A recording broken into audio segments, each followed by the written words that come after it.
Buenas.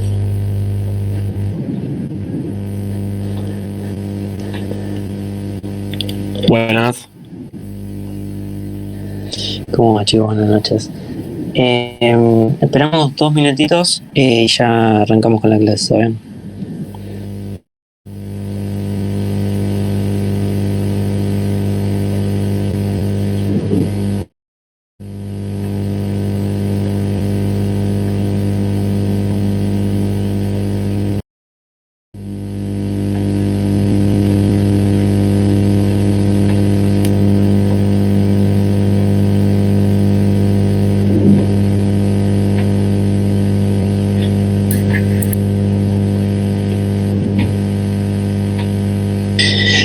¿Me pueden confirmar si ven que estamos compartiendo pantalla?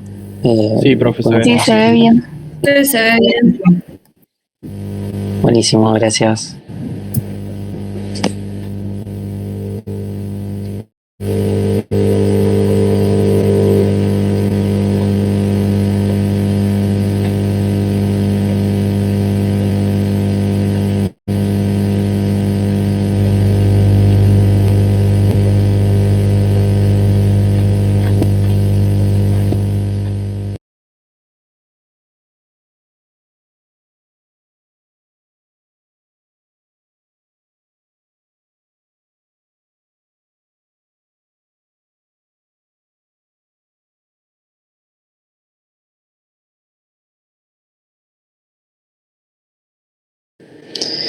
Bueno,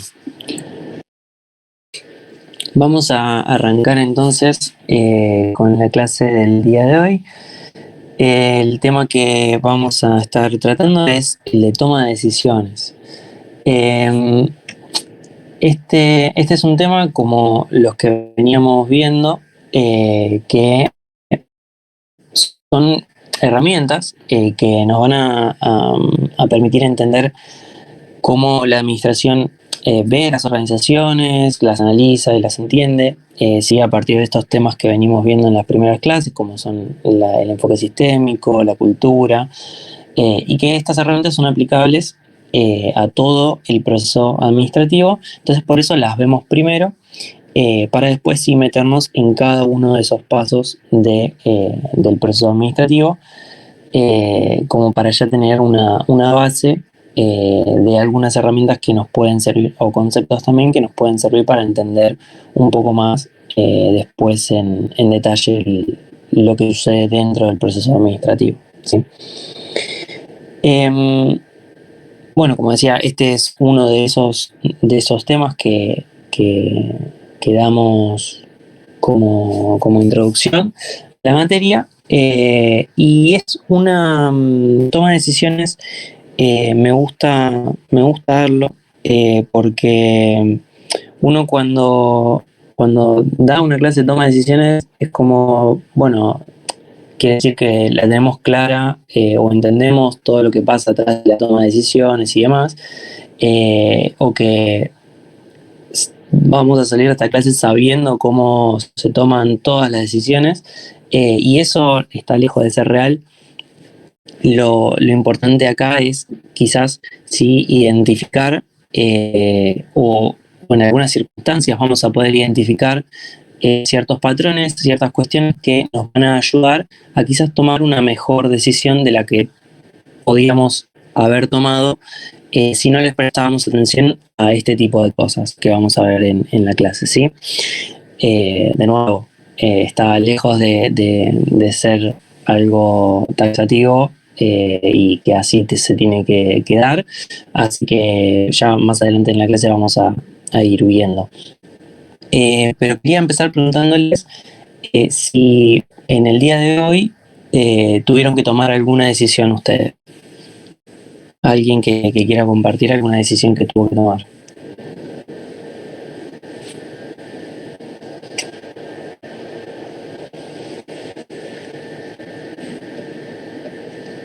Lo que se les ocurra, ¿eh? Si no tomaron ninguna decisión, los felicito. Hola, ¿cómo va? Buenas noches. ¿Sería de cualquier tipo? O sea, en el día a día. A ver, sí, ¿qué se te ocurre? No sé, por ejemplo, hoy tuve que decidir entre hacer una hora extra o o venir a la clase, por ejemplo. Bien, ok, y veo que estás acá, así que te felicito por la decisión que tomaste.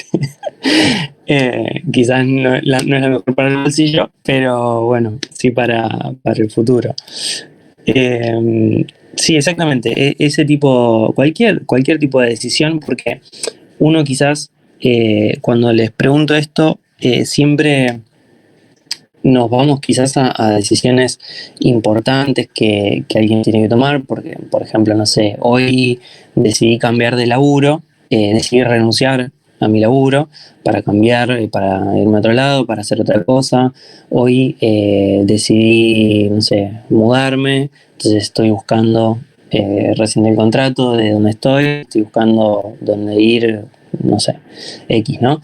Quizás tomar una decisión uno lo puede asociar con decisiones quizás más importantes o que te afectan quizás de una manera mayor a este tipo de cosas, ¿no? A hacer una hora más o venir a la clase o quedarse durmiendo y no venir a la clase. Con este día yo no culparía a nadie si se hubiesen quedado en la cama y ni siquiera aprendieran la computadora. No estoy alentando a que se vayan de la clase, por supuesto, si ya están acá, lamentablemente no se van a poder ir. Pero sí, ese tipo de decisiones son las que estamos tomando todo el tiempo, ¿no? Desde que nos levantamos o decidimos eso, seguir 5 minutos más, hasta si, no sé, estamos viendo una serie y si seguimos mirando o si la pausamos, si nos vamos, no sé, si decidimos ir a la clase, a la facu en bondi, en tren, en bici, lo que sea. Ahí estamos tomando decisiones y todos los días estamos tomando esas pequeñas quizás decisiones que, como decía la compañera, hacen a nuestro día a día, ¿sí? Hasta elegir las palabras que usamos cuando estamos hablando, ¿sí? Yo en este momento estoy tomando decisiones a medida que voy hablando. Entonces fíjense que son quizás también imperceptibles a la hora de querer analizar, ¿no? Esa decisión. Entonces hay cuestiones que son un poquito más del cerebro, automáticas, y ese tipo de decisiones son los que quizás estudia más la neurociencia, porque la neurociencia, me gusta contarles también esto, porque no es que solo desde la administración vemos este fenómeno de la toma de decisiones, sino que de otros campos también.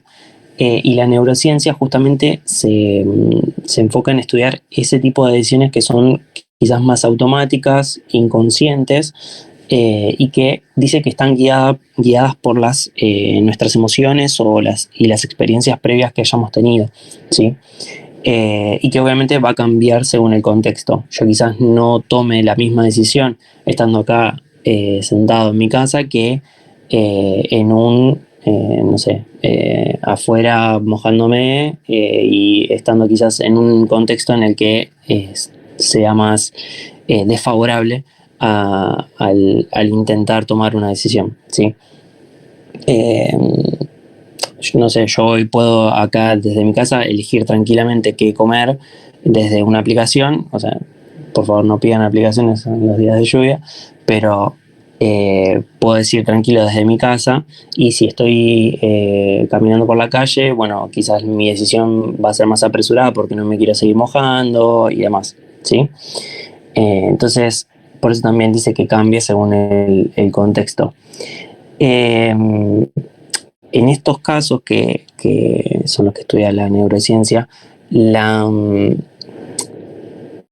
justificación de esa decisión viene después, o sea, la racionalización de esa decisión que tomamos viene después, viene en un paso posterior. Primero actuamos o decidimos y después revisamos esa decisión y tratamos de justificarla racionalmente, ¿sí? ¿Por qué le mandé ese mensaje? ¿Por qué le respondí de esa manera? ¿Viste? Ese tipo de cosas son las que después vamos a intentar justificar o encontrar una justificación mediante la racionalización de esa acción, de esa decisión. Y bueno, un poco ese tipo de cosas son las que se estudia desde la neurociencia, ¿no? Cómo trabaja el cerebro.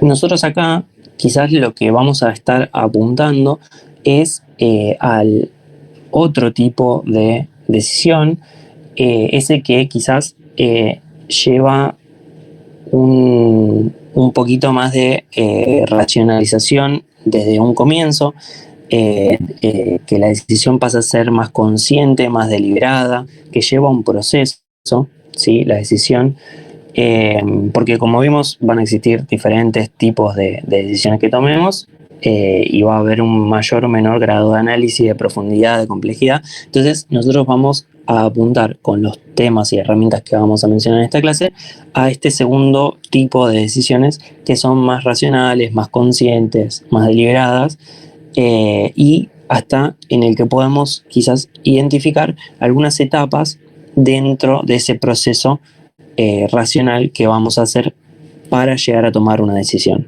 ¿sí? Bien, dicho eso, que ya dijimos mucho, pero no dijimos que... No me están dando la diapositiva. Ahí va, ¿no? Hablamos mucho, o hablé mucho, pero no dijimos qué es decidir, ¿sí? Decidir es identificar un problema, los cursos de acción que tenemos disponibles y seleccionar uno de esos cursos de acción, ¿sí? Básicamente eso es decidir.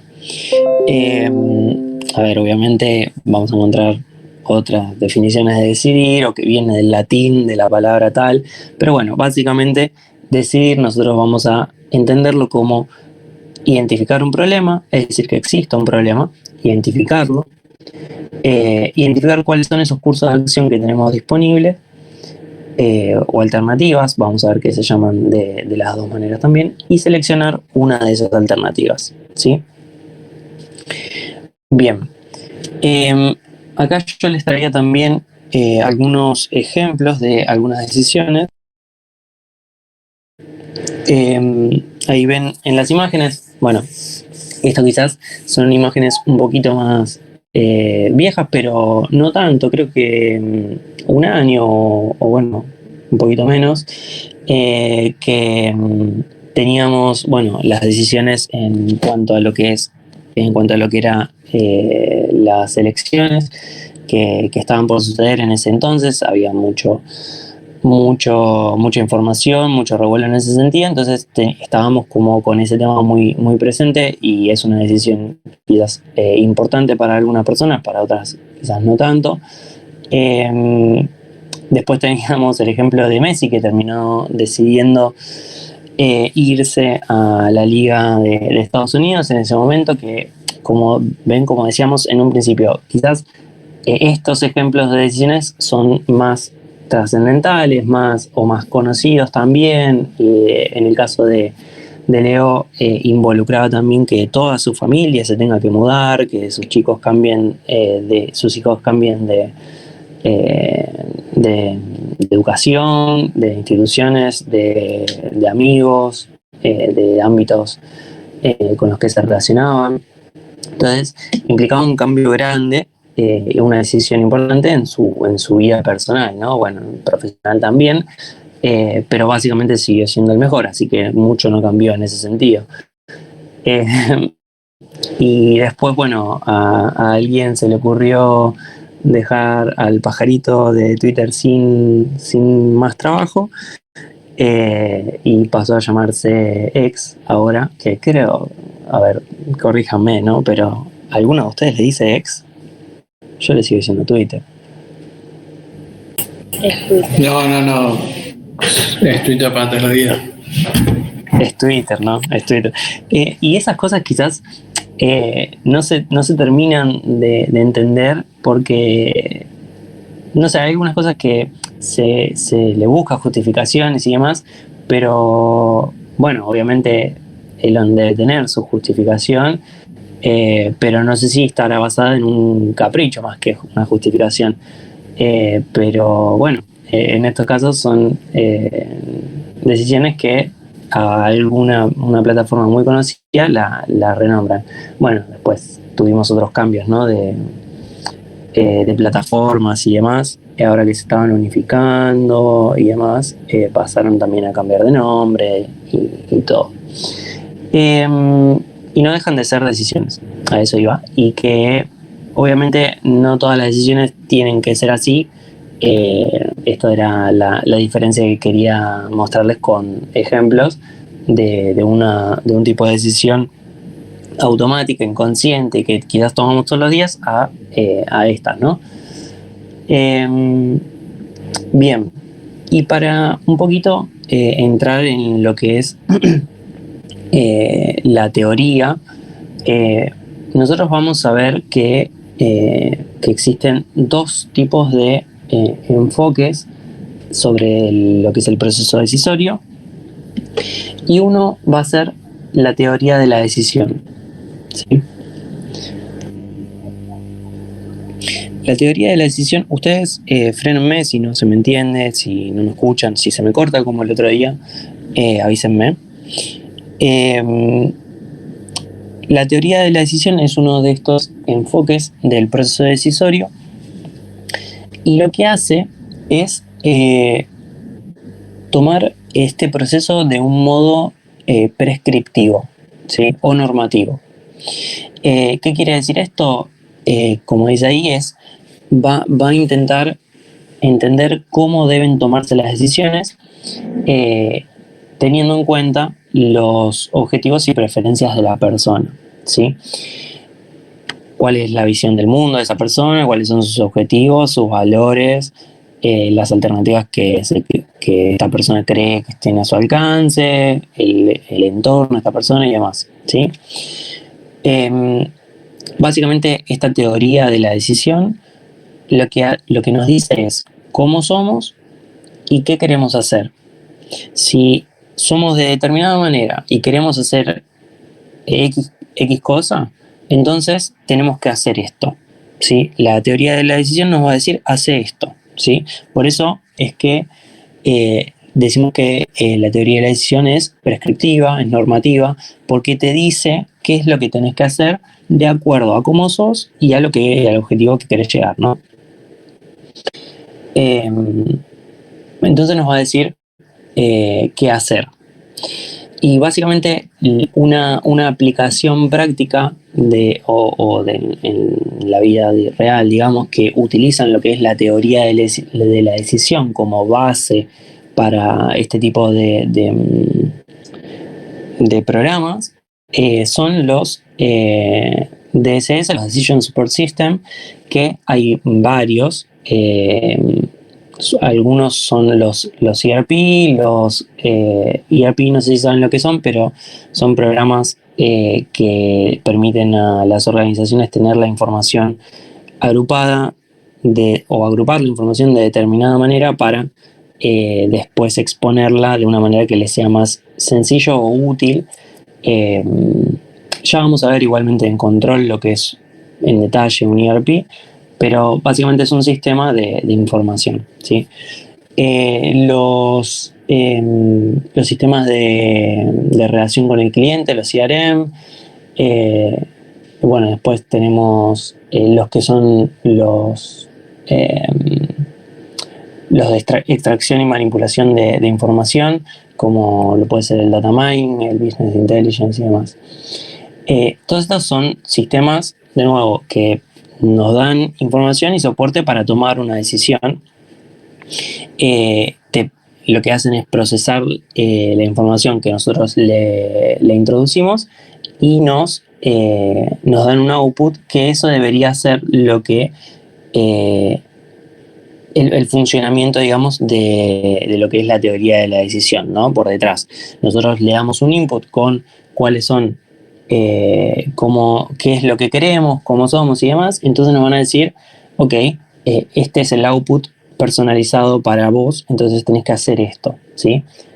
Eso es lo que sería la teoría de la decisión. Después,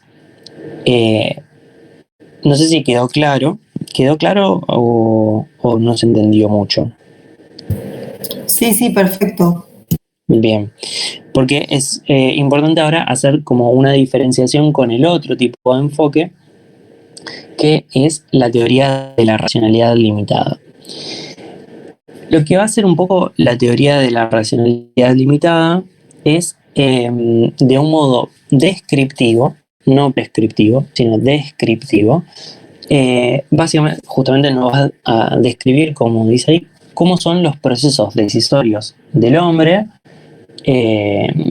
obviamente entendiendo también en la naturaleza en la que se encuentra, o sea, y cómo es el comportamiento de esa persona. O sea, van a ver que los dos tipos de enfoque tienen en cuenta a la persona, nada más que uno lo aplica de modo prescriptivo y el otro de modo descriptivo. Entonces, ¿qué hace la racionalidad limitada? Es un poco más teórico este enfoque, un poco más de lo que llamábamos del conocimiento, y no tanto de la técnica, de la práctica, ¿no? De la aplicación. Acordémonos que en un momento se pensaba que la administración era una ciencia, ¿no? Entonces, esta teoría de la racionalidad limitada viene de la mano de esa escuela, de esas escuelas clásicas, en donde Herbert Simon, un famoso autor de la administración, que era uno de los que sostenía que era ciencia, él mismo es el que propone o nos trae la teoría de la racionalidad limitada. Entonces, fíjense que viene por ese lado, viene un poco por ese lado. ¿Y por qué es de modo descriptivo? Porque justamente observa y describe cómo decide el hombre, cómo deciden las personas, ¿sí? Se queda un poco en esa teoría, en esa descripción, y no pasa a la aplicación, ¿sí? Por eso la diferenciación entre estos dos enfoques. Y justamente la teoría de la racionalidad limitada viene a proponer o a reconocer soluciones satisfactorias en un ambiente real de decisión, ¿sí? Porque lo que se decía antes con lo que era la concepción del hombre económico es que la persona terminaba siempre tomando la decisión que le era más, que le resultaba más óptima, ¿no? Es decir, en un caso en el que nosotros tendríamos que resignar algo, no existían escenarios en los que el hombre terminaba, la persona terminaba decidiendo algo que no le era totalmente conveniente, ¿sí? Y, a ver, en escenarios reales, nosotros poniéndonos en quizás nuestro día a día y demás, no todas las decisiones que tomamos en nuestra vida va a pasar por lo que nos convenga económicamente, ¿no? Porque eso era lo que se decía, como que el hombre económico siempre decidía lo que era más rentable, lo que le era más rentable, lo que le era más óptimo, y no había, no era posible que pudiera tomar otra decisión. Entonces, primero que hay dos cuestiones que la teoría de la racionalidad limitada trae como aporte, y para terminar entendiendo que el hombre o la persona toma decisiones solamente satisfactorias o lo más satisfactoria posible en un ambiente real de decisión. Esto está basado en que el ser humano tiene dos limitaciones. La primera va a ser la limitación desde lo que es el sujeto, ¿sí? Las limitaciones internas, y después las limitaciones en cuanto a lo que rodea al sujeto, ¿sí? ¿Cómo son estas dos limitaciones? Bueno, primero, la limitación interna pasa por el hecho de que nosotros, quizás como personas, ¿no? Quizás no tenemos esa capacidad de procesamiento o de entendimiento de toda la información que tengamos a nuestra disposición. Entonces, por más que tengamos toda la información posible y no estemos, no tengamos ningún sesgo, que ahora vamos a ver lo que es sesgo. Vamos a tomar una decisión en base a lo que entendemos de ese escenario, ¿no?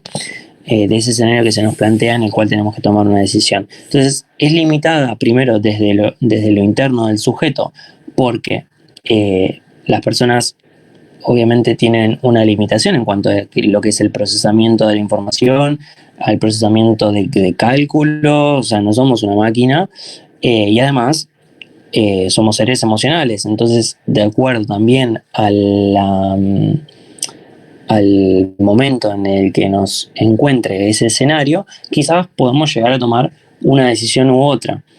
Esto era justamente lo que desde las escuelas clásicas decían que no se podía, que las emociones no afectaban a la toma de decisiones, y bueno, claramente se terminó demostrando lo contrario, ¿no?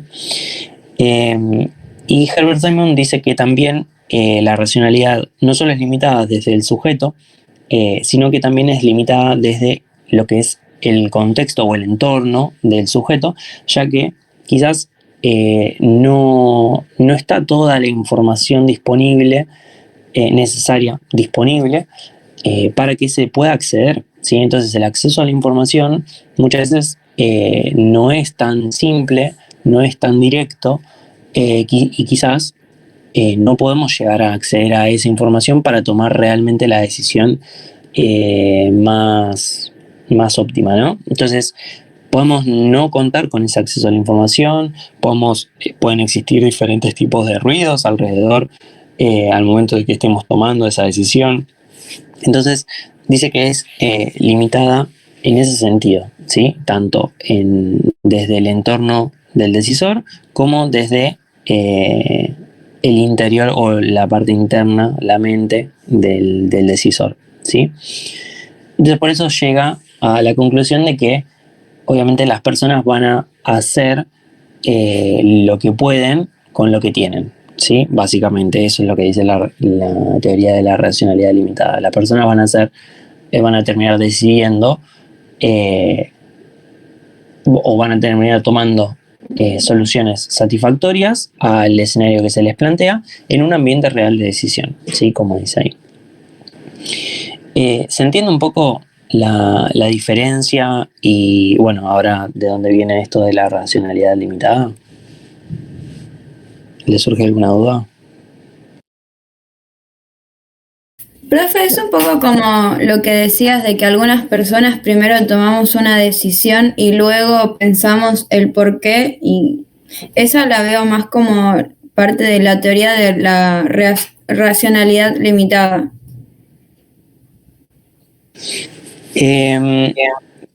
Puede ser, pero en estos casos igualmente también existe, o sea, sí, totalmente lo que decís vos, al estar un poco limitados por nuestros propios sesgos, que, bueno, forman parte de lo que son las emociones. Vamos a ver después bien lo que es sesgos, pero al tener estas diferentes cuestiones o modelos mentales incorporados en nosotros y justamente no poder llegar a quizás comprender la totalidad del escenario o las consecuencias que puede llegar a tener ese escenario, y además que el contexto, el entorno nos pide decidir rápido. Entonces todo ese combo se junta en que, bueno, las decisiones las podamos ir automatizando, ir tomando de manera inconsciente, ¿sí? Y que por ahí un día podamos, en el mismo escenario, podamos decidir de una manera y al otro día tomar otra decisión, ¿no? Pero, o sea, no está directamente, sí, obviamente está relacionado con este tipo de decisiones que mencionábamos al principio, no es lo que abarca la teoría de la racionalidad limitada excluyentemente, digamos.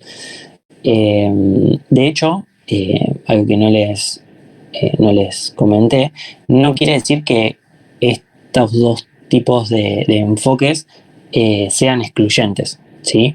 Dentro, no sé, de una organización o mismo, sí, bueno, dentro de una organización, porque justamente vimos ejemplos que existen en la práctica para la teoría de la decisión, ¿no? Pero obviamente nos vamos a encontrar con los dos tipos de enfoques.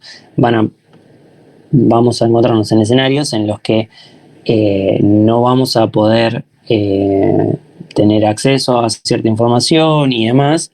Entonces va a estar limitada esa decisión que podamos tomar en base a lo que es la teoría de la racionalidad limitada, y a partir de eso quizás podemos tomar ese input que tenemos hasta ese momento, ponerlo en el sistema de decisión, de soporte de decisión que estemos utilizando, y a partir de ahí llevarlo a la práctica, ¿sí?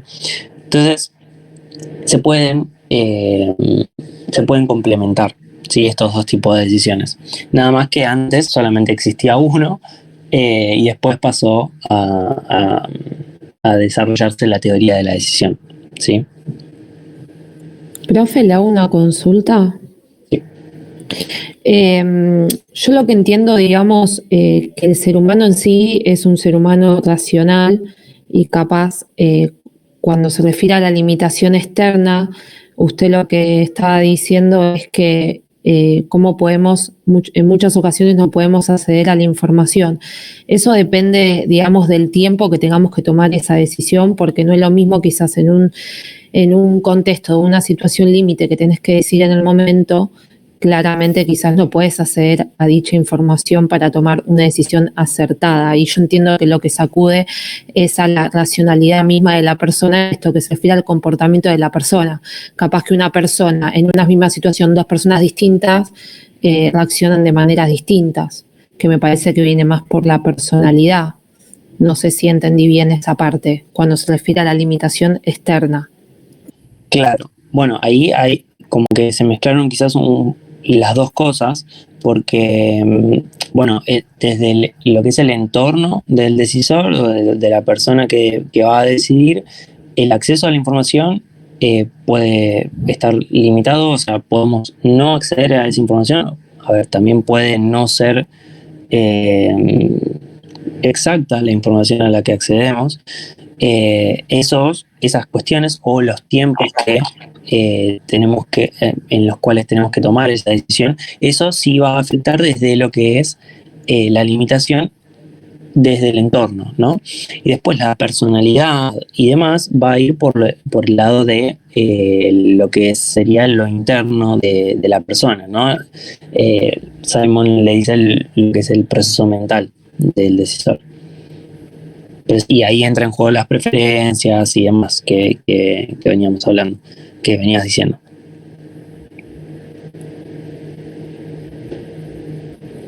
¿Aclaré o oscurecí? No, sí, ahora sí, profe, gracias. Sí, buenísimo. ¿Alguien más? ¿Alguna duda?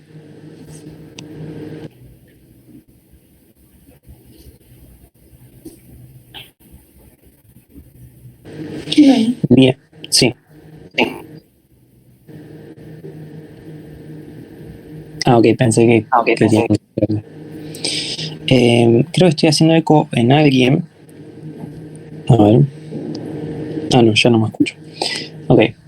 Bueno, pasamos entonces a lo que es la metodología para la toma de decisiones. Nosotros ahora lo que vamos a ver es un proceso a partir del cual vamos a poder identificar algunos pasos para poder llegar a tomar una mejor decisión, ¿sí? Una decisión quizás más eficaz. Y la metodología para la toma de decisiones tiene estos 4 pasos. No sé si se escucha el trueno, pero... No, acá en la luz me tumbó todo. Sí, ¿no? Sí, Tremendo, sí. mal. Tremendo. Se viene fuerte la cosa.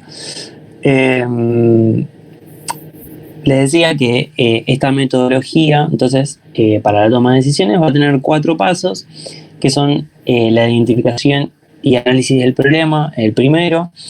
El segundo, el desarrollo y el análisis de alternativas. El tercero, la selección de un curso de acción. Y la cuarta, la implementación. Fíjense que esto no está tan alejado, estos pasos no están tan alejados de lo que habíamos dicho que era la definición de decidir o de decisión, ¿no? Primero encontrar un problema, ver cuáles son las alternativas que tenemos o los cursos de acción y básicamente tomar uno o elegir uno. Bueno, esto viene a reflejar un poquito o a ordenar un poquito cómo podemos hacer para respetar esta definición, ¿no? Y tenemos estos 4 pasos. Bien, vamos a ir uno por uno, vamos a ir paso por paso para ver qué es lo que nos vamos a encontrar y qué herramientas podemos tener dentro de cada uno, ¿sí? Bien, el primer paso entonces es la identificación y análisis del problema. Me estaría avanzando. A ver.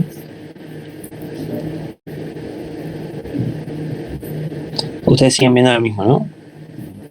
Sí, se Sí. queda congelado lo que. Sí.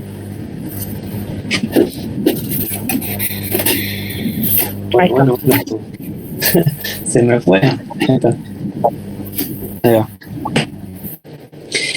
Bueno, en la primera etapa, como dijimos, vamos a intentar identificar y analizar lo que es el problema. Básicamente, lo que nos podemos plantear hacer acá es un diagnóstico de la situación en la que estamos actualmente y plantear cuál es ese escenario o ese objetivo al que queremos llegar, ¿sí? Entonces podemos plantearnos o pararnos desde una situación actual hacia una situación deseada, ¿sí? Una vez teniendo claro esos 2 escenarios, esos 2 planteamientos, digamos, si yo defino bien cuál es mi situación actual y defino bien cuál es mi situación deseada, lo que nos va a quedar en el medio va a ser el problema, ¿sí? Entonces, ahí lo estoy acotando, ahí lo estoy definiendo, ¿sí? Obviamente lo estoy identificando, ¿sí? Obviamente no lo estoy analizando todavía, pero bueno, por lo menos lo tenemos acotado, lo tenemos identificado, ¿sí? De esta manera quizás es un poquito más fácil atacarlo. Y ahora lo que vamos a ver son cuáles son estas herramientas para poder analizar o desglosar un poquito más ese problema, ¿sí? Vamos a ver 3 herramientas. Estas 3 herramientas van a ser la cadena de medios afines, ¿sí? De medios afines, el orden de prioridades y la ley de Pareto, ¿sí? Básicamente, la cadena de medios afines lo que nos permite es de relacionar objetivos de diferente orden, ¿sí? Entre un orden superior e inferior, que ahora lo vamos a ver un poquito más en detalle. Acá ahí tenemos la cadena de medios afines. Esta cadena, perdón, tenía que hacer.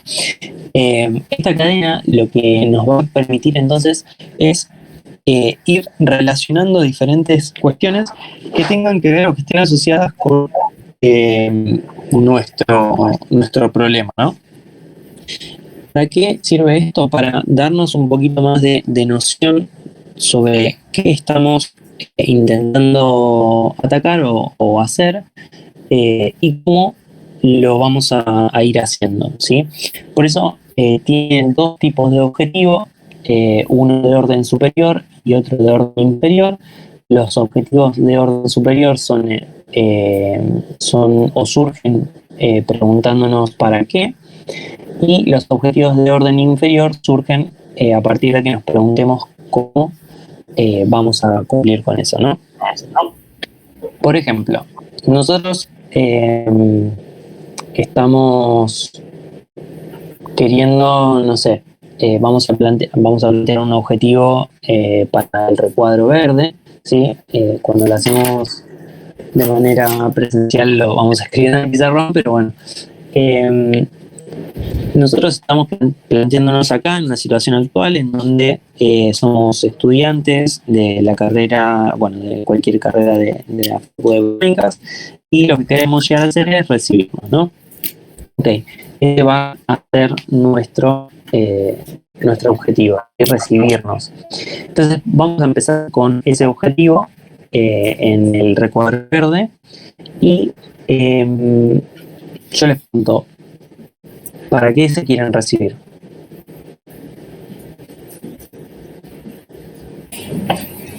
Para saber, para, ¿cómo se dice? Para mejorar mi condición de alguna empresa.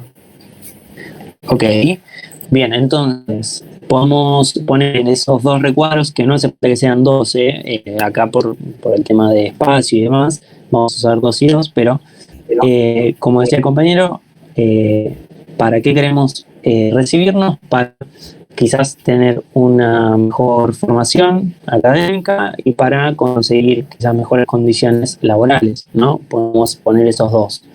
Ok, agarremos uno de esos. ¿Para qué queremos tener mejores condiciones laborales? Para estar mejor económicamente. Bien. Mejor calidad de vida. Bien, ok. Para estar mejor económicamente, para tener mejor calidad de vida. Seguimos un poquito más. ¿Para qué queremos tener una mejor calidad de vida?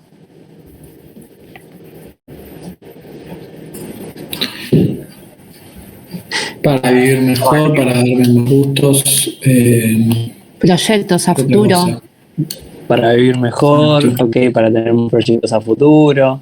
Bueno, ven que cada vez quizás que vamos utilizando o subiendo un nivel en estos objetivos de orden superior, se va haciendo un poquito más abstracto lo que es el objetivo, ¿no? Obviamente si lo seguimos vamos a terminar con la clásica respuesta ¿para qué? Para ser felices, ¿no? Que no estábamos muy lejos igualmente de eso. Pero esto es lo que pasa con el planteamiento de estos tipos de objetivos de orden superior. Lo que nos va a hacer es abrir el panorama de realmente entender por qué queremos hacer lo que estamos haciendo o lo que estamos queriendo hacer, ¿no? ¿Por qué realmente es que nos queremos recibir? Y nos va a ayudar a entender o darle un motivo a ese objetivo, ¿no? Lo que tanto para el análisis de los objetivos de orden superior como de orden inferior es importante también cortarlo en un momento el análisis, porque quizás tantos objetivos de orden superior no nos sirven de nada porque justamente cada vez son más abstractos, ¿no? Entonces, lo que es bueno es este ejercicio para preguntarnos si realmente es recibirnos lo que queremos o si era otra cosa. Porque, por ejemplo, si queríamos unas mejores condiciones laborales, bueno, quizás recibirnos no era el objetivo que nos podía llegar a esa motivación de una mejor manera, o sea, sí, obviamente, pero planteando un escenario hipotético, quizás no era recibirnos lo que realmente necesitamos hacer para tener una mejor condición laboral, ¿sí? Quizás lo que teníamos que hacer para conseguir una mejor condición laboral era primero renunciar a nuestro laburo, ¿sí? Entonces quizás ese pasa a ser un objetivo de orden inferior, ¿sí? Es decir, pasaría a estar reemplazando el recibirnos en el recuadro verde, ¿sí? Entonces, lo que realmente queríamos era tener una mejor condición laboral, no era recibirnos lo que realmente queríamos. Entonces, para eso funciona, o para eso es que puede llegar a servirnos estos objetivos de orden superior, para orientarnos en lo que realmente queremos y darnos ese marco, ¿no? Ahora, los objetivos de orden inferior lo que van a hacer es quizás bajarnos un poquito más a tierra el camino hacia ese objetivo, ¿sí? Manteniendo lo que habíamos dicho de recibirnos. ¿Cómo se piensa en recibir? Aprobando las materias, estudiando. Ok, aprobando las materias, estudiando, aprendiendo, no solamente aprobando las materias. Igual sí, obviamente, ¿no? Aprobando las materias, estudiando. Bueno, ¿cómo vamos a aprobar las materias? Ahí puede ser lo mismo, ¿no? Estudiando. Armando un plan de estudio, digamos, también, o un plan de cuántas materias uno puede meter por año, o sea, haciendo un poco más la lista. Dando en base a prioridad al uno estudio y no armando un tantas plan. otras cosas. También es sacrificar otras cosas por el estudio. Sí, también. También, exacto. Bueno, perfecto. Entonces tenemos cómo vamos a recibirnos, aprobando las materias, cómo vamos a aprobar las materias, dedicándole tiempo, ¿sí? Como decía Fernando, dedicando ese tiempo o resignando otras cosas, o como decía la compañera, haciéndonos o armándonos un plan de estudio, ¿sí? ¿Cómo vamos a armar ese plan de estudio? Bueno, ven que ya quizás yendo cada vez desde la pregunta del cómo, vamos a ir llevándole un poquito más a lo físico, digamos, o a la tarea realmente que nos vamos a tener que poner a hacer. Quizás, bueno, es armar, ¿cómo vamos a armar un plan de estudio? Bueno, recopilando las materias que son necesarias, las correlatividades, armando un cuadro de bla, bla, bla. Bueno, todo eso es lo que vamos a ir haciendo, ¿no? Fíjense que cada vez es un poquito más a nivel de detalle lo que nos da estos objetivos de orden inferior. Entonces, esto lo que nos va a ayudar es quizás a guiar en las diferentes acciones que tendríamos para llegar a ese objetivo. Está bueno porque es como una serie de pasos que nosotros estamos identificando que nos van a ayudar, que haciendo esa serie de pasos nos van a ayudar a llegar a ese objetivo, ¿no? Y bueno, la otra opción, porque ahora quiero plantearles de otra forma, ¿no? El objetivo del que partimos era recibirnos. Y bajamos a estos objetivos de orden inferior, preguntándonos cómo, y dijimos estudiando, ¿no? Entonces, quizás lo que esto también sirve para replantear, como vimos en los objetivos de orden superior, también sirve para replantearnos en los objetivos de orden inferior, ¿no? Quizás siempre esto surge en los primeros objetivos que vamos planteando, porque son quizás los más cercanos y seguramente estemos más cerca de lo que realmente queremos en esas primeras asociaciones, ¿no? de objetivos. Quizás lo que realmente queremos no es recibirnos, sino estudiar, ¿sí? Realmente queremos estudiar, queremos aprender, queremos capacitarnos y no es necesario recibirse para incorporar conocimiento o para aprender más sobre un determinado tema.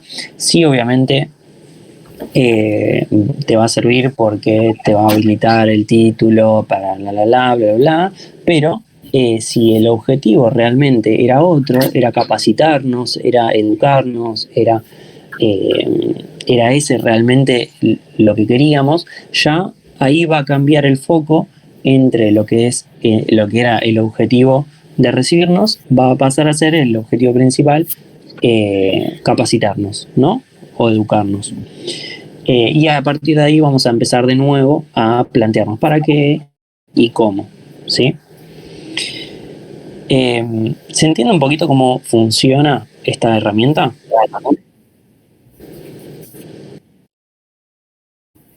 Sí, profe. Genial, gracias. Yo mientras les pregunto tomo agua, ¿no? Así tampoco me queda la garganta como después de ir a la cancha. Profe, perdón, una Sí. consultita antes de avanzar. Entonces, la diferencia entre el orden superior e inferior sería que el inferior son como metas más reales, digamos. Sí, quizás reales o bajadas a tierra o más prácticas, por decirlo de alguna manera. No tanto, porque viste que cada vez que nos vamos más para arriba son más abstractas las respuestas. Entonces, bueno, sí, quizás cotidianas o acciones concretas, ¿no? Sí, sí. Buenísimo, gracias. A vos. Bueno, esta entonces es la primera herramienta dentro de este primer paso. Vamos a ver la segunda herramienta que teníamos para este paso de identificación y análisis del problema, que era el orden de prioridades. El orden de prioridades básicamente lo que propone es una interrelación entre objetivos... No, perdón, esto está mal. Ahí no tiene que decir eso, sino que el orden de prioridades lo que nos permite, yo estaba leyendo como un campeón, el orden de prioridades lo que nos permite es resolver los problemas en base a una clasificación que hagamos entre importante y urgente, ¿sí? Entonces nos va a permitir básicamente ordenarnos y darle una prioridad a esas cuestiones que son quizás más importantes y urgentes. ¿Cómo funciona esto? Bueno, tenemos 4 cuadrantes, ¿sí? Van a ver que, esto puede hacerse de otra manera, ¿sí? O usando lo importante en el eje de las X y lo urgente en el eje de las Y, y, o sea, puede variar, van a ver que varía, depende de quién lo haga. Este es un ejemplo que está en internet, o sea, tampoco lo que dice adentro es así tal cual, sino que también lo podemos ir acomodando, ¿no? Pero lo importante, justamente valga la redundancia, es entender un poquito cómo funciona. En este caso, en el cuadrante número 1, vamos a tener lo que es importante y urgente, ¿sí? Lo que consideremos o lo que califiquemos o clasifiquemos, mejor dicho, como importante y urgente, va a ser aquello que tengamos que hacer sí o sí, entonces sí o sí y ya, ¿no? Que no puede esperar y que es tan relevante para el negocio o para lo que sea que estemos haciendo que no se puede no hacer.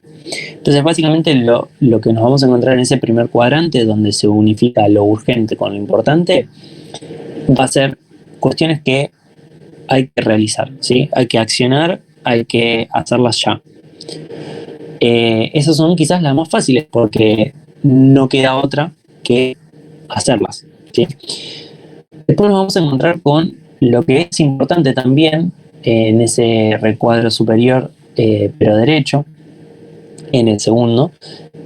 Vamos a encontrarnos con cosas que también son importantes o hayamos clasificado como importantes, pero que no son urgentes. En este caso vamos a ver que lo que no es que no las hacemos o las hacemos después. Sí, obviamente en algún momento vamos a tener que hacerlas porque de no urgente van a ir, la urgencia va a ir cambiando, porque obviamente si tenemos un vencimiento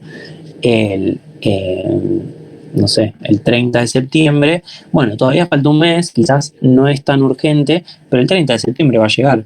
Entonces, en algún momento va a pasar a ser urgente. Lo importante para que esto nos sirva es que esas actividades o cuestiones que clasificamos como importantes pero no urgentes, planifiquemos sobre esas cuestiones, ¿sí? Para que no nos agarre el 30 de septiembre y tengamos que improvisar sobre la marcha y no saber para dónde arrancar y che, yo tenía que dar una clase el 30 de septiembre y ni la preparé. Entonces, nada, va a ser importante, urgente y voy a estar hasta las manos porque no planifiqué. Entonces, si yo sé que tengo que dar una clase el 30 de septiembre, bueno, quizás no es tan urgente, pero como es importante, le voy a dar ese lugar en mi planificación, ¿sí? Entonces voy a planificar cómo voy a cumplir con esa clase. En el tercer recuadro ya pasamos al recuadro inferior, que ahí vamos a encontrarnos con no importante. Hay cosas no importantes, pero que también vamos a tener que hacer porque son urgentes, ¿sí? Que no hay cuestiones que quizás no pueden esperar o tenemos que realizar sí o sí, nada más que no forman parte quizás de el núcleo de la actividad que estemos llevando adelante, ¿sí? Quizás atender llamados de clientes, ¿sí? No es quizás la actividad más importante que tengamos, o atender reclamos. No es la actividad más importante que tengamos dentro de nuestro negocio, dentro de nuestra organización, pero los tenemos que atender. Perdón, moví todo, ahí está. Los tenemos que atender, ¿sí? No queda otra.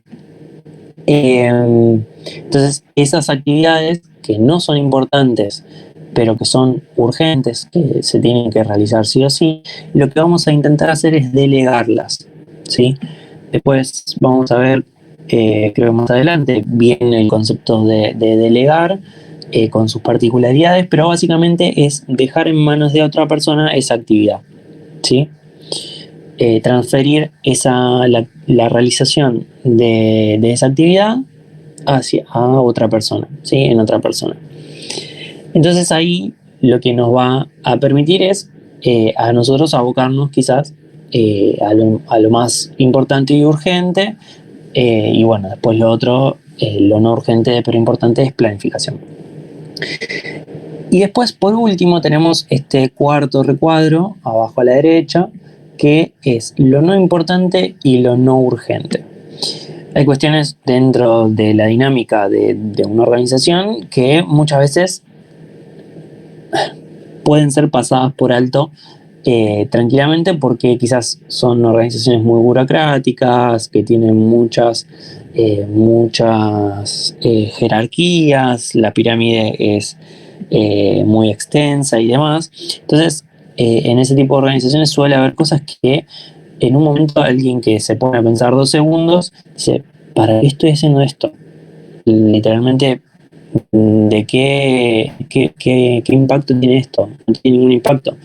Entonces, ese tipo de actividades o de cuestiones que pudimos identificar que no son urgentes y que tampoco son importantes, bueno, lo que hay que hacer es eliminarlas o mitigarlas, ¿sí? Reducirlas a un punto de que casi no existan este tipo de actividades, o bueno, eliminarlas por completo, ¿sí? Muchas veces, el ejemplo que pongo acá es antes, cuando era, ya me siento muy viejo diciendo antes, pero claramente la digitalización cambió mucho lo que es el manejo de las organizaciones a nivel interno también. Entonces, ya lo que antes se tenía como carpetas de clientes o archivo diario de determinadas cuestiones, quizás ya no existe más y pasa a ser todo digitalizado, ¿sí? Entonces, ese archivo o papeleo que existía en su momento eran cuestiones que ya en ese momento eran o aburridas, o que te tomaban tiempo de hacer otras cosas, te sacaban tiempo de hacer otras cosas. No era algo que era sumamente importante ni tampoco urgente. Entonces quizás los papeles se te acumulaban y después terminabas haciéndolo todo en un día, pero que te llevaba todo el día. Entonces, bueno, esas cuestiones o cuestiones como esas hay que intentar eliminarlas, como bueno, se terminó eliminando eso con la digitalización, pero bueno, intentar no invertir tiempo en este tipo de actividades, ¿sí? Eso es lo que nos propone esta herramienta, y así nos podríamos enfocar en lo que es, claramente, en lo que es importante, tanto ya sea para accionar en la parte de lo urgente o como para planificar en la parte de lo no urgente, ¿sí? Bien. ¿Se entendió esta herramienta? Profe, yo tengo una duda. Sí. Esto lo estamos, digamos, hablando en un contexto de una organización, digamos. Perdón, pensé que seguía. No, a ver, para nuestra vida diaria también lo podemos hacer. Nada más que quizás es más complicado identificar las cosas, ¿no? Se necesita ponernos a pensar, bueno, dentro de lo que queremos hacer, bueno, qué actividades involucra llegar a eso, ¿no? Y ahí ordenar ese tipo de actividades en base a esto. Pero sí, es trasladable también, no solo en la organización. Profe, una consulta. La definición entonces de la orden de prioridades, perdón, es exactamente eso, o sea, el orden de las prioridades y nada más, ¿no? Sí, como dice ahí, es la resolución, ahí ahora porque volví, ¿no? A la otra slide, pero dice resolución de problemas en base a su importancia y urgencia, exactamente. Ok, perfecto. Gracias. Hay que saber o entender cómo funciona, ¿no? También, no solamente el concepto, la descripción del concepto.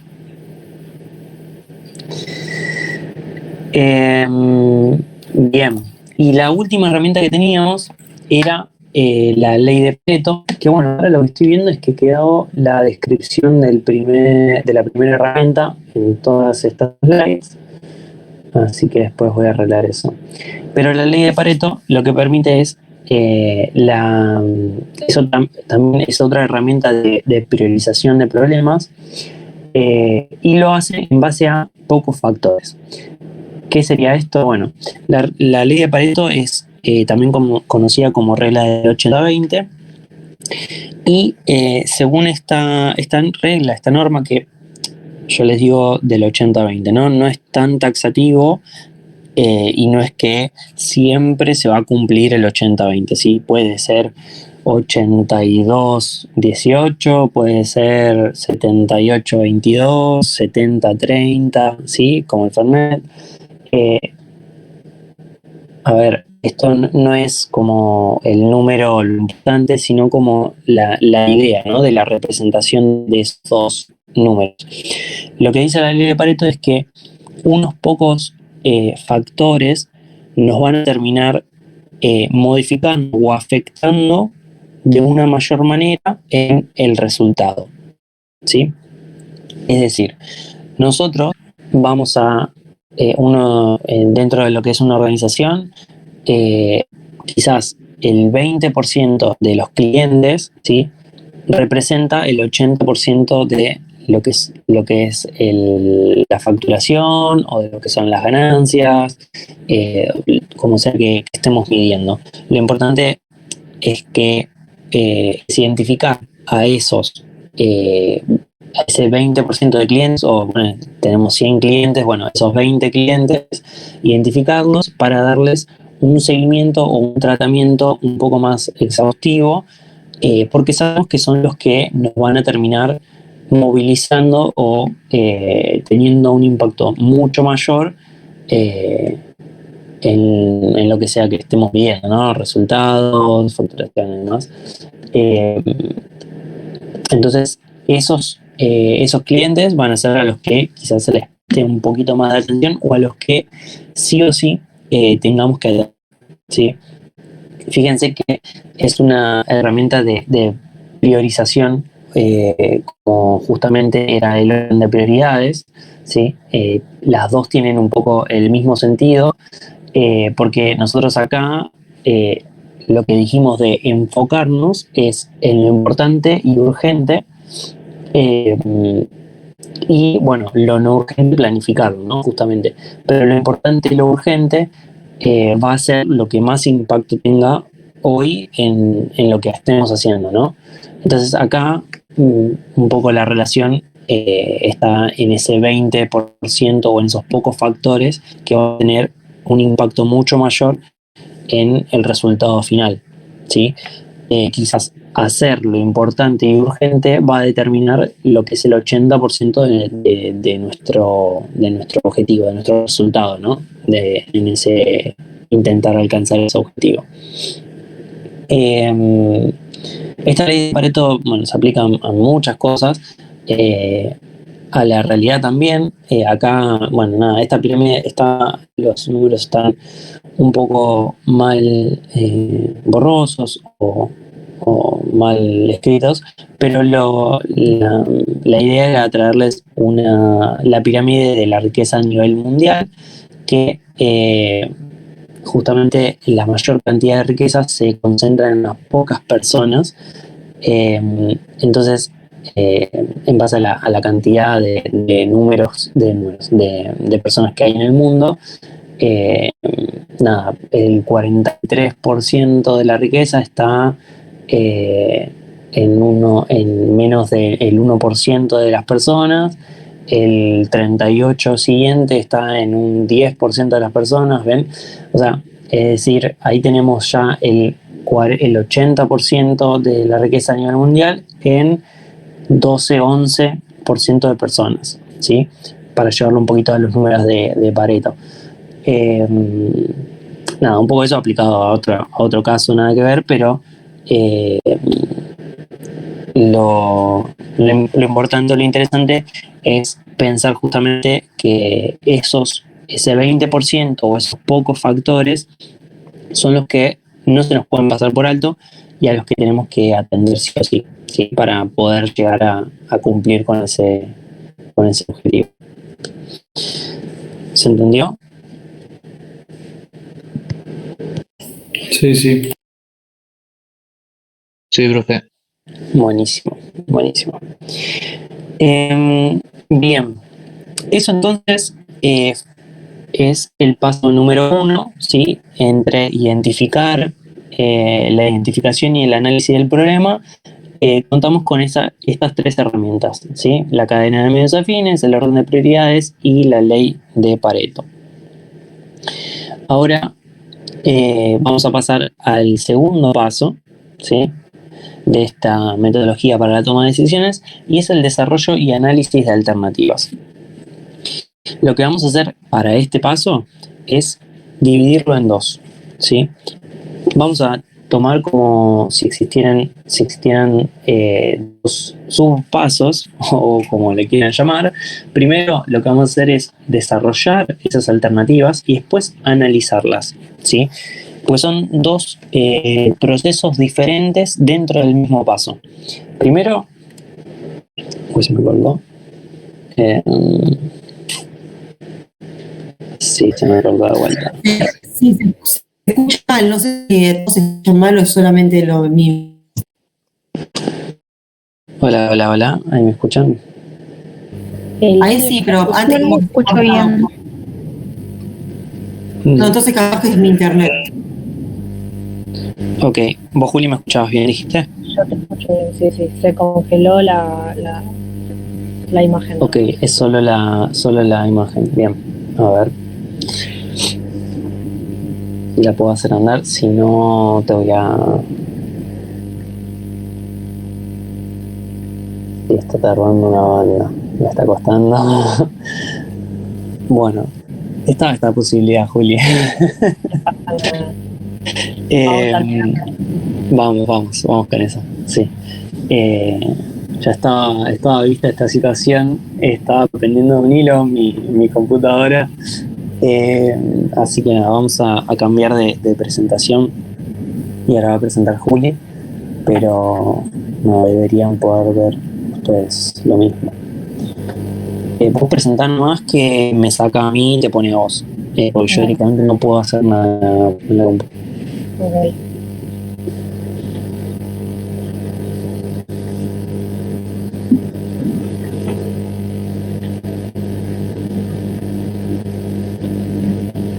viendo en cuál quedamos. Estábamos en la slide 15. Bueno, sí, esa 14. Díganme si ahí se ve. Perfecto. Sí, se ve perfecto, ¿eh? Tendríamos que pasar ahí, ¿no? Buenísimo, exacto. Bien. Ahí estamos, gracias, Juli. De nada. Bueno, continuamos entonces. Les decía que justamente este paso, el segundo, vamos a intentar desglosarlo en dos. Uno primero va a ser el desarrollo de estas alternativas o de estos cursos de acción, para después analizarlos o evaluarlos, ¿sí? Pero entonces vamos a meternos primero con el desarrollo de estas alternativas. Nosotros también lo que vamos a tener son algunas herramientas para crear o para crear estos cursos de acción, y esas herramientas van a ser la cadena de medios afines, vamos a ver algunas técnicas grupales y el pensamiento lateral. La cadena de medios afines es la que vimos hace un ratito, nada más, en el primer paso. Y bueno, después las técnicas grupales, que son ahora las que vamos a ir viendo, son tres. Ahora vamos a ir comentando cuáles son esas técnicas grupales.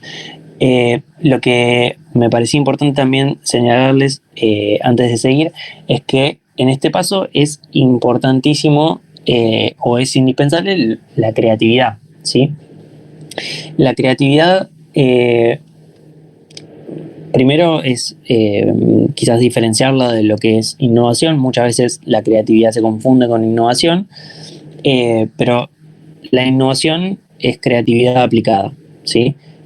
Justamente como veníamos haciendo esta diferenciación entre la aplicación o la práctica y la teoría, bueno, la creatividad es una idea, ¿sí? Es pensar cosas nuevas, innovación es hacer cosas nuevas, ¿sí?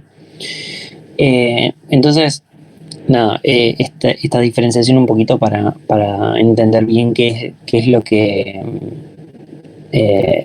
cuando hablamos de creatividad, qué es a lo que nos referimos, ¿sí? Y bueno, es importantísimo porque en este paso vamos a intentar justamente crear estos cursos de acción. A través de la cadena de medios afines, como fuimos viendo, quizás el camino nos va guiando en encontrar diferentes alternativas mediante esto de los objetivos de órdenes inferior, ¿no? ¿Cómo vamos a hacer las cosas? Bueno, podemos ir por una rama o podemos ir por otra. Ahí vamos a intentar quizás identificar esos cursos de acción que surgen de la cadena de medios afines. Y si no, también tenemos estas otras técnicas, ¿sí? Las técnicas grupales, de las técnicas grupales que le vamos a mencionar, una es el brainstorming. El brainstorming es justamente una lluvia de ideas, como el nombre lo sugiere. Y lo importante del brainstorming es que justamente agrupando a distintas personas vamos a tener diferentes miradas sobre el tema que querramos hacer la lluvia de ideas, ¿no? Y los brainstorming en general tienen ciertas, ¿cómo se llama? Consignas, ¿sí? Las consignas van a ser justamente no criticar la idea que haya propuesto otra persona, que estas ideas sean a libre imaginación, ¿sí? Que puedan sentirse las personas libres de proponer lo que les surja, ¿sí? A partir de la consigna que se les da, del tema que se esté tratando, ¿no? Lo importante acá es la cantidad y no la calidad en este punto, ¿sí? En el punto que estemos haciendo el brainstorming, lo importante es acumular cantidad de ideas, ¿sí? Por eso también lluvia o tormenta de ideas. Y la otra es que vale copiarse de la idea que tiró otra persona o adaptarla o combinarla con la que uno estaba pensando. O sea, todo este tipo de cosas son válidas dentro del brainstorming, así que es como que fomenta la participación de las personas a través de estas propuestas de ideas, ¿sí? Después, otra de las técnicas grupales que tenemos o que existen, una cosita más sobre el brainstorming, perdón. El brainstorming puede ser que nos juntemos nosotros en una habitación y empecemos a tirar ideas de manera verbal, oral, ¿no? También existe el brainstorming escrito, ¿sí? Que, de nuevo, nos podemos juntar en una sala, pero no vamos a participar de manera oral, sino que vamos a participar de manera escrita. ¿Esto para qué? Para también no intentar que las personas no se sientan expuestas al tener que proponer una idea en frente de las demás personas, ¿sí? Entonces se escriben esas ideas en un papel y se lee por la persona que esté llevando adelante la actividad, y esas ideas van a ser anónimas, ¿sí? Entonces quizás es un poquito más fácil para en el caso que, bueno, tengamos personas que seamos así tímidas, quizás nos libera un poco más esa no exposición, ¿no? Entonces hay diferentes variaciones del brainstorming como para comentarlo, ¿no? Después, como vemos ahí, tenemos el mind mapping.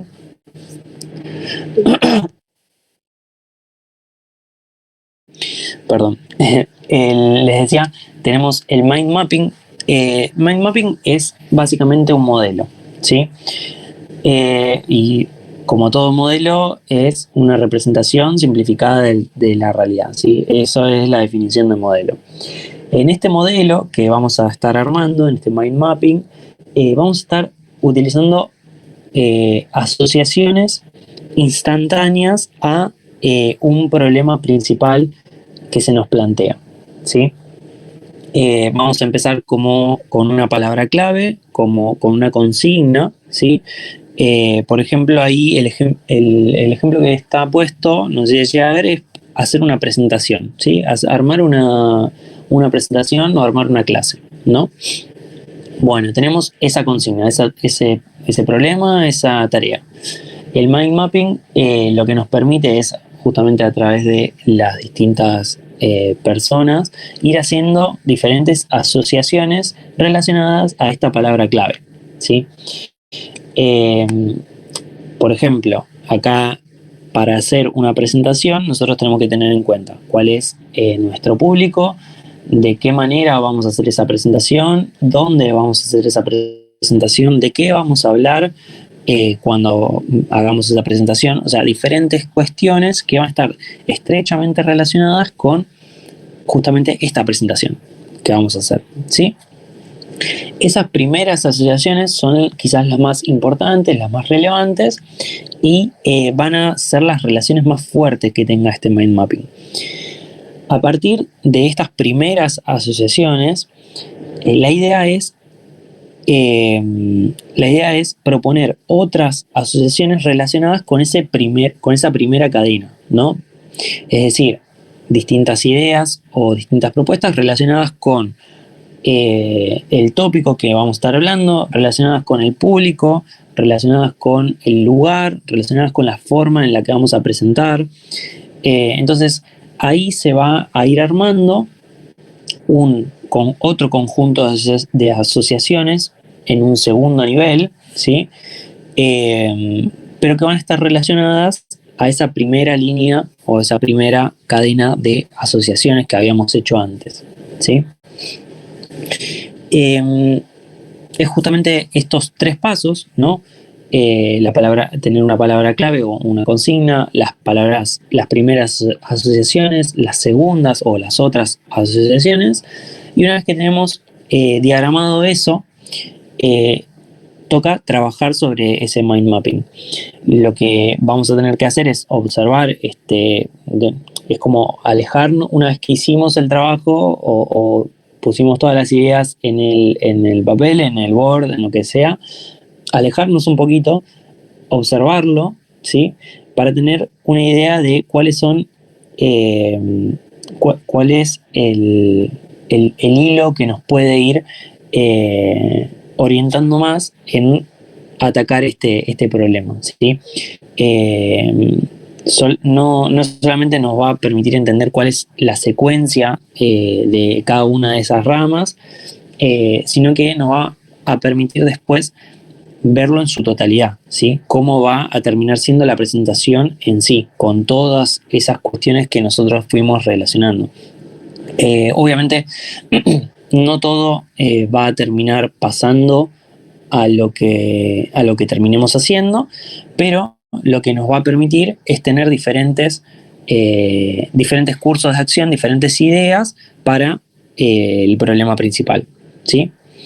Pero bueno, básicamente es justamente esto, una forma rápida de producir ideas, de producir conexiones, relaciones e interacciones entre estas asociaciones mismas para con la idea principal, ¿sí? Una tercera herramienta que tenemos como técnica grupal es la de 6 sombreros, ¿sí? Esta técnica de 6 sombreros lo que nos permite es como si le dijera un juego de roles en el que cada una de las personas que participe dentro de la actividad va a tener un rol definido, ¿sí? De antemano. Es decir, nosotros estamos queriendo queriendo sacar una campaña de marketing para tal producto, ¿no?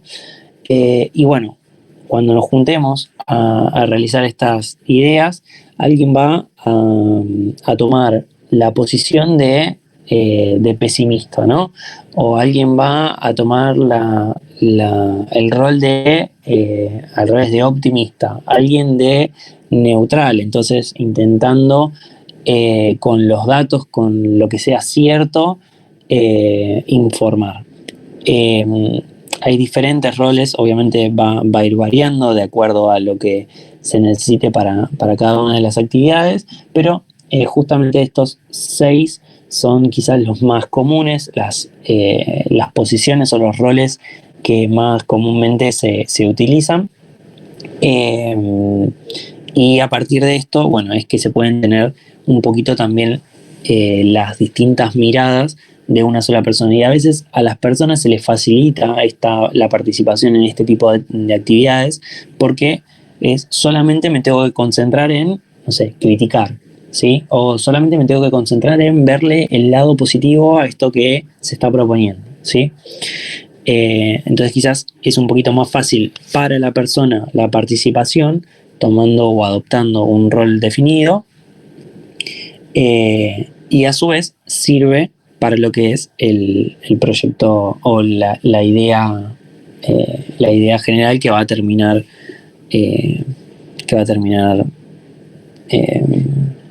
sucediendo, ¿no? Bueno, otra de las herramientas para crear alternativas, esas eran las técnicas grupales, ¿sí?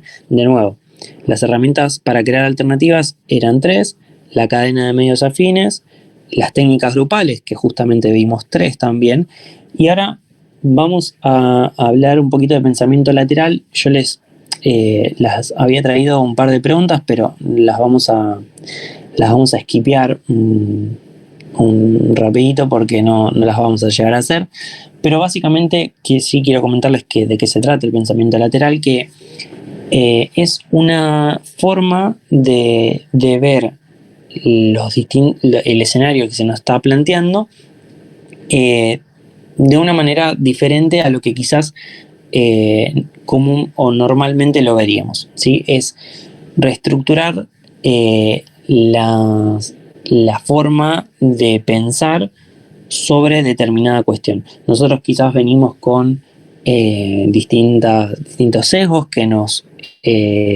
marcan o nos dicen qué pensar sobre determinada, o sea, es inconsciente, ¿no? Ya lo tenemos metido en nuestra forma de ver el mundo, básicamente. En este caso, lo que vamos a tratar es de rearmar o de desarmar esos conceptos que teníamos prearmados antes y intentar verlos desde una nueva perspectiva, de una manera diferente para llegar a otro resultado, ¿sí? Para llegar a otra idea, en este caso, porque de lo que vamos a estar hablando es de crear estas alternativas. Juli, si querés, en este caso... Paso las preguntitas y las lees rápido porque están buenos los ejemplos como para que terminen de entender bien el concepto. Ok, dale. Bueno, la primera pregunta que haríamos, esos son ejercicios, si buscan van a encontrar un montón, esos son algunos de los que hay. Son este tipo de preguntas, ¿no? Que quizás te mueven o te cambian la forma de pensar. ¿Cuál es el animal que tiene los pies en la cabeza? O sea, si nosotros... Spoiler, yo no pude responder ninguna. Es que te obligan a salir de lo que comúnmente podés llegar a pensar, ¿no? Porque la pregunta ya es como que te hace ruido, ¿no? ¿Cuál es el animal que tiene los pies en la cabeza? Bueno, quizás nos tenemos que preguntar otras cosas, ¿qué cabeza y demás? Porque bueno, la respuesta en este problema o en esta pregunta, la respuesta es el piojo, ¿sí? O sea, el animal que tiene las patas o los pies en la cabeza es el piojo, porque tiene las patas en tu cabeza. Entonces ven como la forma de encarar este tipo de ejercicios te propone o te predispone a pensar de una manera diferente. Bueno, la otra, si querés, ahí está. 2 personas estuvieron jugando a las damas. De 5 partidos, cada una ganó 3. ¿Cómo es posible? ¿A alguien se le ocurre?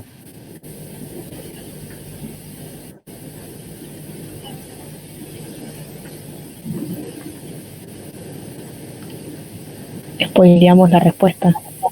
Porque eran 2 personas jugando con otras personas. Muy bien, excelente. No llegué a ver quién la dijo, pero esa es la respuesta. O sea, estaban jugando en mesas separadas, ¿sí? En ningún momento nos dice que estaban jugando juntas. Entonces, por eso fue posible que ganen de 5 partidos, 3 cada uno, ¿sí? Pero bueno, un poco así son el tipo de ejercicios que habíamos traído, pero nada, ya por el horario no me gustaría detenerme en estos. Si quieren, igualmente otro día lo podemos hacer. Dentro del paso 2, creo que queda una ahí. Sí, bien, ahí va. Dentro del paso 2, nosotros habíamos empezado a desarrollar estas alternativas a partir de la creatividad. Ahora vamos a analizar las alternativas. Acuérdense que teníamos primero el desarrollo, o sea, la etapa 2 es el desarrollo y análisis. Primero desarrollamos o creamos y después analizamos o evaluamos, ¿sí? En este paso, lo que es importante tener en cuenta es que vamos a necesitar de una persona que sea crítica, ¿sí? Que tenga las habilidades de analíticas de una manera que le salgan natural, digamos, porque es importante en este caso hacer foco en la evaluación de esas alternativas que anteriormente creamos. Algunas de estas herramientas que aparecen ahí al costadito que vamos a mencionar brevemente son los costos para la toma de decisiones, la evaluación de proyectos de inversión, el costo de oportunidad y el árbol de decisión. Creo que solamente puse el árbol de decisión como ejemplo en las siguientes slides, ahora vamos, pero como para repasar un poquito, el costo para la toma de decisiones es básicamente lo que, antes estábamos hablando de resignar, ¿no? Lo que se resigna por terminar eligiendo, eso es el costo de oportunidad. El costo de oportunidad es lo que se pierde o lo que se deja de hacer por terminar eligiendo la opción que vamos a elegir, ¿no? Ese es el costo de oportunidad. El costo para la toma de decisiones es básicamente es simple, es cuánto nos cuesta realmente tomar esa decisión, es decir, cuánto nos cuesta llegar a implementarla, ¿sí? Y la evaluación de los proyectos de inversión lo que tiene de bueno es que nos permite, a partir de conocer cuáles van a ser esas inversiones, cuál va a ser ese costo, nos permite poder calcular cuál es el rendimiento esperado sobre esa inversión, ¿sí? Cómo de rentable va a ser ese proyecto en el que nos estemos iniciando a partir de la decisión que tomemos, ¿sí?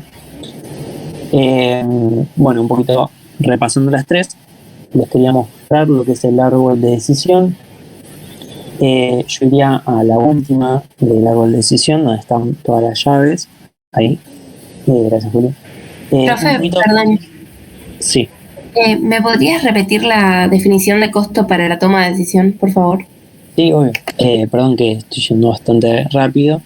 El costo para la toma de decisiones es básicamente entender o identificar cuáles son esas erogaciones que vamos a tener que hacer para llevar a cabo esa decisión, ¿sí? Realmente cuánto nos va a costar tomar esa decisión en términos de recursos, básicamente, ¿no? De recursos monetarios, de tiempo, de personas, cuánto nos va a costar.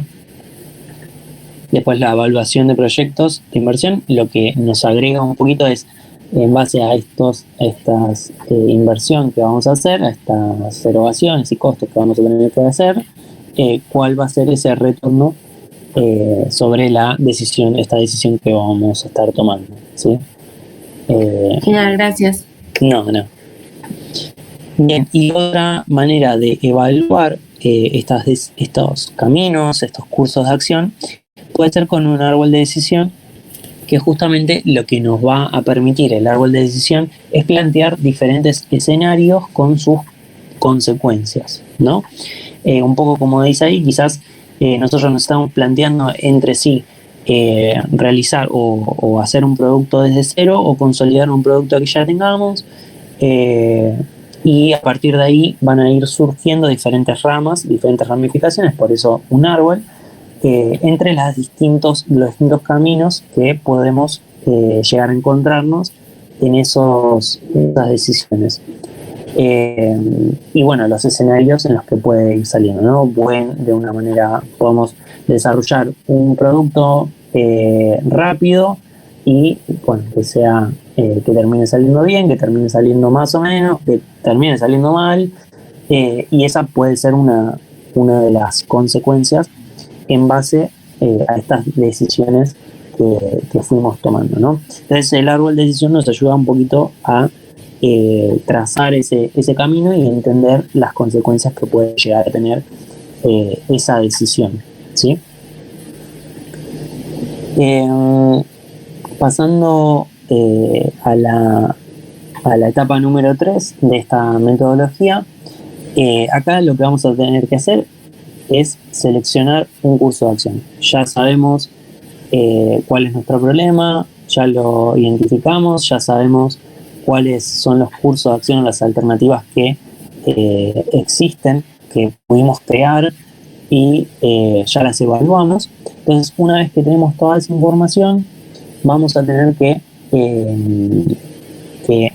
aislar una de las alternativas del resto, que justamente eso es decidir, ¿no? Tomar un curso de acción por sobre otro. Vamos a ver que en esta parte del proceso o de las etapas de la toma de decisiones, vamos a necesitar una persona que tenga iniciativa y que tenga poca aversión al riesgo. ¿Qué es poca aversión al riesgo? Es poco miedo, digamos, al riesgo, o que no se frene por tener que tomar un riesgo, ¿sí? Entonces van a ver que justamente en la segunda etapa necesitábamos a alguien creativo, o necesitábamos utilizar la creatividad, ¿no? Para crear estos cursos de acción. Después necesitábamos a alguien con otras habilidades que eran más analíticas para evaluar las alternativas que creamos. Y ahora necesitamos a alguien con iniciativa, con poca aversión al riesgo. Ok, ¿eso se puede encontrar todo en una persona? Bueno, quizás sí, Quizás alguien tenga todas estas habilidades, pero lo más probable es que no, y por eso es importante al realizar todo este proceso, involucrar a diferentes personas, ¿sí? Que sea un equipo el que lleve adelante todo este proceso, ¿sí? Porque ahí se van a nutrir de las personas que sean más creativas, van a existir las personas que se les dé un poquito más fácil lo que es el análisis, lo que es la evaluación, y quizás haya personas que no tengan problema en tomar una decisión en base a toda la información que existe, ¿sí? Bueno, es un poquito eso lo que va a suceder en el paso número 3, y de lo que se tienen que nutrir para que pueda llegar a darse, ¿no? Después, esto es lo que pasa básicamente. Después, en el paso número 4, que es la implementación, porque la toma de decisiones no termina con la selección de la alternativa, sino que una vez que decidimos, una vez que tenemos esa decisión, ese camino tomado, bueno, hay que implementarlo, hay que hacerlo, ¿sí? Porque si no, esa decisión se queda en la nada misma, en un papel. Entonces, vamos a implementarlo, y para implementarlo, lo que vamos a necesitar son estas distintas cuestiones.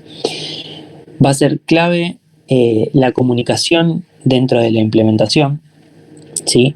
Quien haya tomado la decisión o a cargo de quien haya estado la toma de esa decisión va a tener que ser claro en la comunicación, ¿sí?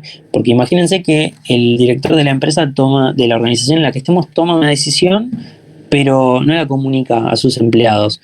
O sea, quiere terminar empezando a fabricar otro tipo de productos, pero nunca lo comunica. Y bueno, los empleados, ¿cómo van a saber que tienen que hacer otra cosa si no se les comunica, ¿no?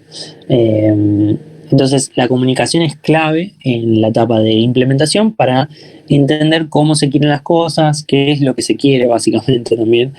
La asignación de recursos va a ser clave, ¿sí? La asignación de recursos, tanto de recursos como de responsables, tener claro quién va a ejecutar cada una de las acciones necesarias para llevar a cabo esa decisión, en dónde y cuándo se va a llevar a cabo, si el momento y el lugar. Y también es importante plantear tener planteados cuáles son los resultados que esperamos sobre esa decisión. Esto sirve en dos vías, ¿no? En dos sentidos. Uno es para que aquellas personas que vayan a ejecutar esta decisión sepan hacia dónde se apunta, ¿sí? Hacia dónde se quiere ir, y a su vez para poder tener después un sistema de control, ¿sí? Un sistema de control nos va a permitir entender si la implementación que nosotros habíamos si la decisión que nosotros habíamos tomado en este tercer paso está siendo bien implementada o no de acuerdo a los resultados que esperábamos, ¿sí? Entonces estos son los aspectos claves a tener en cuenta para el cuarto paso, que es la implementación. Y ahora, un poquito ya habiendo terminado lo que es el proceso o la metodología para la toma de decisiones, nosotros, o lo que les quería comentar es esto que aparece ahí abajo, que es que una decisión eficaz va a estar dada o va a ser posible gracias a la calidad de esa decisión y la aceptación que esa decisión tenga en las personas sobre las cuales vamos a estar decidiendo también, ¿no? Hablando un poquito de la calidad, fíjense que la calidad está compuesta por la información a la que vamos a acceder, la capacidad del decisor o de la persona que tome la decisión, la experiencia de la persona que tome la decisión y la metodología. Fíjense que nosotros charlamos o estuvimos hablando mucho sobre la metodología, ¿sí? Que hace a la calidad de la decisión. Entonces, nosotros apuntamos en esta clase a entender la metodología que va a hacer a la calidad de la decisión, pero también van a existir otros factores como son la información, la capacidad y la experiencia del decisor. Eso para tener una decisión de calidad o para sumar calidad a lo que es la decisión. Pero si todo eso está perfecto y después la decisión no es aceptada por las personas que tienen, que participan en la organización, a quienes afecta esa decisión, la decisión no va a terminar siendo eficaz, ¿sí?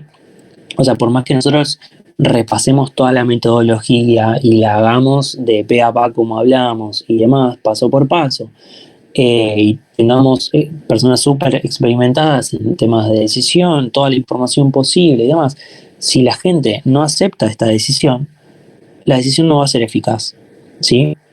¿Se entiende esta relación?